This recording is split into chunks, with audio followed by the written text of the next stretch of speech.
What's going on, Notre Dame fans? Mike Singer and Tyler Horka here from blueandgold.com with a video talking Notre Dame football. We'll also talk about a little bit of some other sports as well near the tail end of the video. It is Tuesday, February 22nd as we record this video, so happy Tuesday. Yeah, right? It's Tuesday across the board today. Yeah.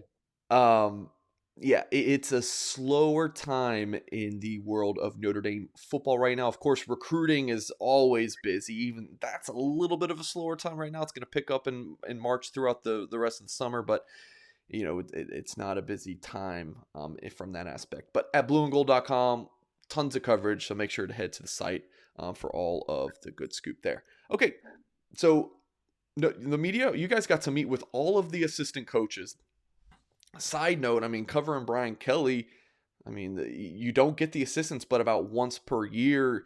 You guys have had Chris O'Leary twice in the past, 6 weeks or something like that. So pretty cool there. Any kind of takeaways from seeing all these coaches? Anybody that kind of stood out to you, Tyler? Yeah, I was just thinking it's kind of hard to lose an intro.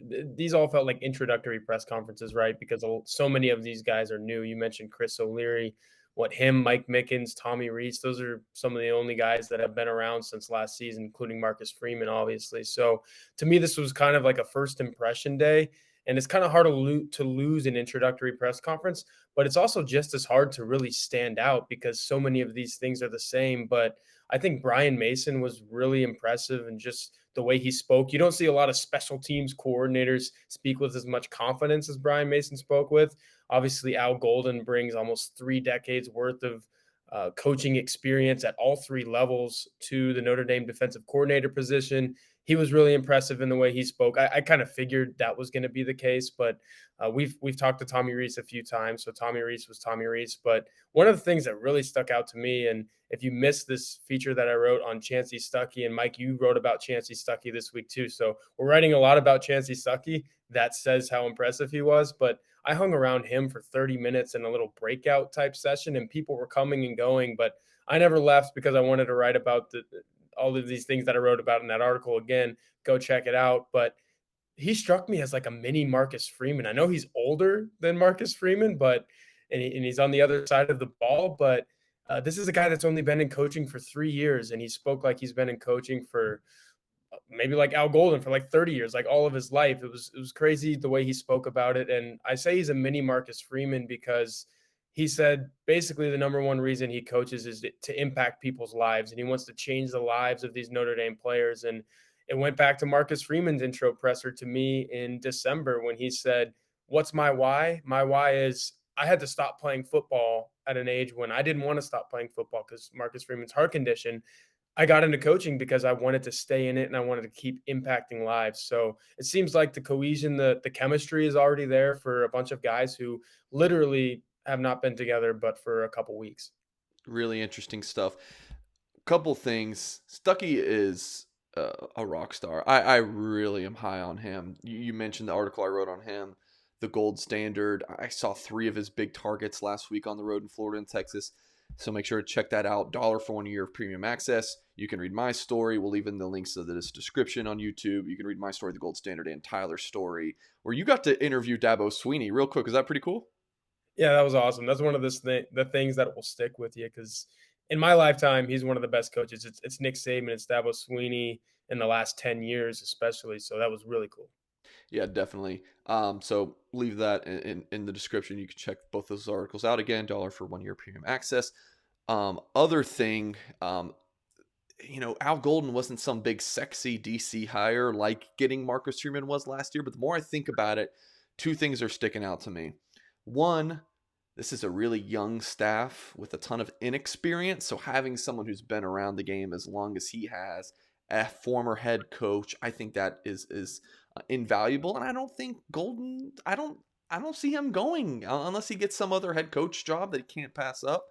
I think he's going to stay for what, 3 years, and that's a long time for a coach to stay in one spot. So I'm liking the Golden hire more and more as time goes on here.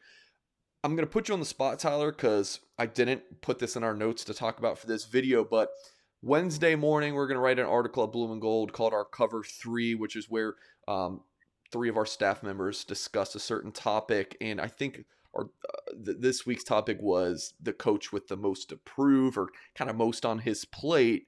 You were going with Al Washington, the Notre Dame defensive line coach. You'll have to read the article to see what Ashton Pollard and myself have to say. But tell us what you thought about Washington in talking to him last week, and why he was your choice for that article. Well, it's kind of an interesting choice because the Notre Dame defensive line is so stacked and there's so many players coming back, but that's kind of why I'm going with him. I want to see, can he come in and kind of keep that standard, that Notre Dame defensive line standard that we talk about so much. I think all eyes are going to be on that because if this defensive line even so much as takes one step back from what it did last year, and I know it tied a program record for sacks, so if you come down from 41 to, say, I don't know, upper 30s, I don't think anyone's really going to bat an eye. But if this defensive line struggles to get pressure and it struggles to stop the run, and there's a lot of questions, then I think a lot of people are going to be looking at Al Washington saying, all right, he's no Mike Elston, because Mike Elston was here for over a decade. You have to remember that. And hardly ever did anyone say, man, the problem with this Notre Dame football team is it just can't do anything from the defensive line. It can't generate a pass rush. It can't stop the run. So I want to see if Al Golden can come in and keep that standard. And if he can't, then I think a lot of people are going to be talking about that. But I will say he was really impressive and funny as well in the little breakout session as well. He was the last guy talking, if that says anything about Al Washington. Everyone was just kind of standing around. Marcus Freeman was even kind of at the entrance to the foyer. It's kind of hard to describe where we were interviewing these guys, but Marcus Freeman was off to the side and he was like, "Hey Al, it's time to go, man. You got some defensive line recruits to call and all this." So he was kind of waiting on Al, but he was loving the moment. I think he's ready for the moment. So I'm going to see if he can sustain that once the season starts. I doubt Freeman was joking. Like maybe a little bit, but I'm sure he did have defensive line recruits call. The staff is really working it. Wrapping up here, Tyler. You cover more sports than I feel like is probably healthy for a human. You got football here at blueandgold.com. Of course, you and Patrick Angle and Ashton Pollard do a great job covering that. You are our lead women's basketball beat writer, baseball beat writer, and hockey. So can you give us a quick rundown? I know for the basketball and hockey programs, really in the thick of their season. Baseball just starting up. So maybe for some folks who are just Notre Dame football diehards, maybe aren't following those three programs as much. Where do things kind of stand about those with those three programs? How good are they right now? Yeah, you mentioned women's basketball and hockey kind of being in the thick of things. Both of those teams have one more weekend of the regular season. This is their final weekend of the regular season, and baseball is only one weekend into their season. So, the women's basketball team, huge victory last week against Georgia Tech. Can't be overstated how big that was. One, they hadn't beat a ranked team on the road all year for as good as they've been this year, so that kind of checked a box there on the list. And two, they're in a position to get a double bye in the ACC tournament, only need one more win to get that. And as it stands right now, they're in a position to host the first and second round of the NCAA tournament, which So would be that's like a huge. 3 or 4 seed, right?